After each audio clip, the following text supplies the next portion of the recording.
Flight 401 एक भूतिया उड़ान।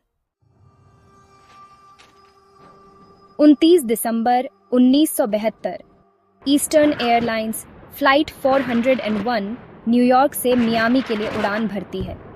यह एक आधुनिक L-1011 ट्राइस्टार विमान था जिसमें 163 यात्री और 13 क्रू मेंबर्स थे। लेकिन लैंडिंग से कुछ समय पहले कॉकपिट क्रू को एक समस्या नजर आई। लैंडिंग गियर इंडिकेटर लाइट काम नहीं कर रही थी। क्रू इस समस्या को हल करने में व्यस्त हो गया, लेकिन इस दौरान विमान ऑटो पायलट से डिसेंगेज हो गया और किसी को पता भी नहीं चला कि विमान धीरे धीरे नीचे गिर रहा है। रात के अंधेरे में फ्लाइट 401 फ्लोरिडा के दलदली इलाके एवरग्लेड्स में क्रैश हो गई।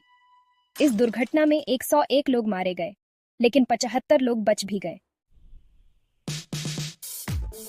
अब तक यह सिर्फ एक दुखद दुर्घटना थी, लेकिन असली रहस्य इसके बाद शुरू हुआ। कुछ महीनों बाद ईस्टर्न एयरलाइंस के दूसरे विमानों में अजीब घटनाएं होने लगीं।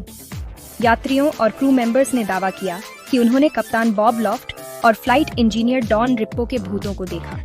ये वही लोग थे जो फ्लाइट 401 में मारे गए थे। एक फ्लाइट अटेंडेंट ने रिपोर्ट किया कि उसने एक यात्री को सीट पर बैठे देखा, लेकिन जब उसने बात करने की कोशिश की तो वह अचानक गायब हो गया।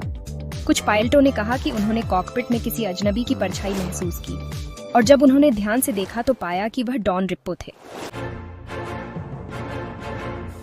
अब एक और चौंकाने वाली बात सामने आई। दरअसल फ्लाइट 401 के कुछ बचे हुए पुर्जों को दूसरे विमानों में इस्तेमाल किया गया था, और सबसे ज्यादा भूतों को उन्हीं विमानों में देखा गया जिनमें ये पुर्जे लगे थे। एक बार तो एक इंजीनियर ने कहा कि उसने रिप्पो के भूत को इंजन की जांच करते हुए देखा। उसने चेतावनी दी कि इंजन में खराबी है, और जब मैकेनिकों ने चेक किया तो सच में समस्या निकली।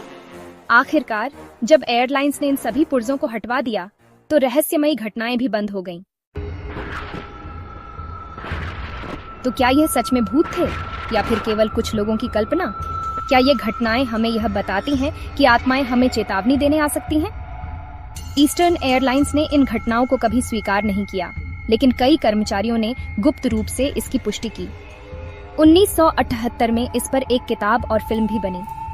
आप क्या सोचते हैं? क्या भूत सच में होते हैं या यह सिर्फ हमारी कल्पना का खेल है? हमें कमेंट में बताएं। अगर आपको यह कहानी पसंद आई तो वीडियो को लाइक करें और हमारे चैनल को सब्सक्राइब करना न भूलें। अगली बार फिर मिलेंगे एक और रहस्यमयी कहानी के साथ।